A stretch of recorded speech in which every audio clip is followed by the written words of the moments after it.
and it hit me. And I was like, I never gave myself real time to mourn stepping away from taekwondo.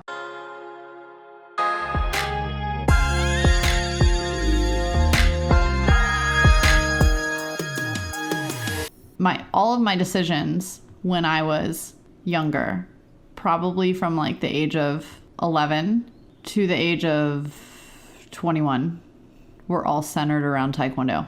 What I ate, what I weighed, what I did in my free time, who I spent time with, how I studied, how I looked. Like, it was all about taekwondo. Like, that's what it was. And it was all about fighting and how I could be better and what I had to do. And even then, I don't think I put in as much as other athletes did. Like, it was kind of crazy. Even after I graduated high school, I knew I had this amazing scholarship opportunity called Florida Bright Futures, where I maintained over a 3.5 GPA all 4 years of high school. So I had a pretty amazing scholarship where like 100% of my tuition was paid for at any like state or community college, and 75% was paid for at any like state university.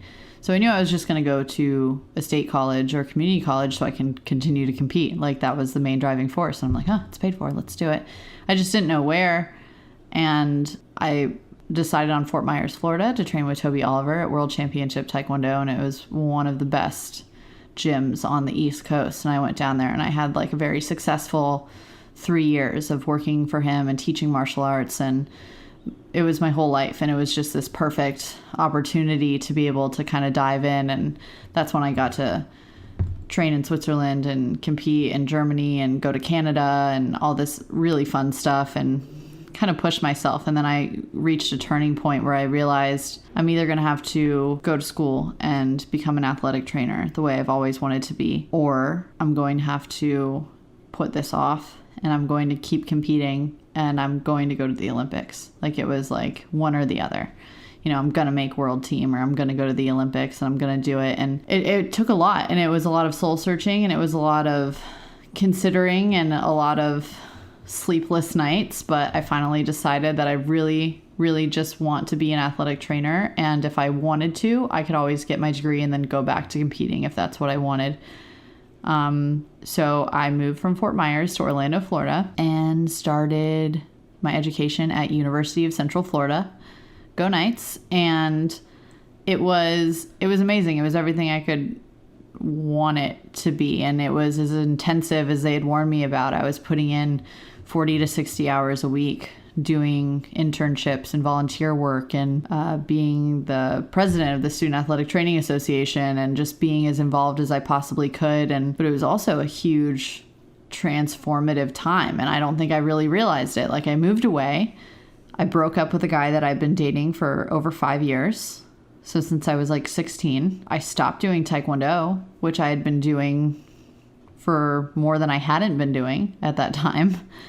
And it's always interesting to think of it that way. Right. And I just didn't give myself time to think about it. Like, I just dove into my next thing.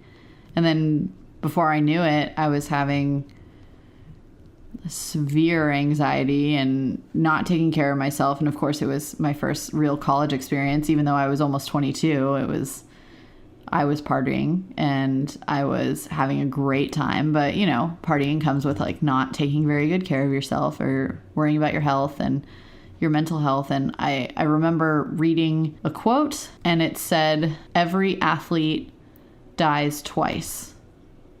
And it hit me.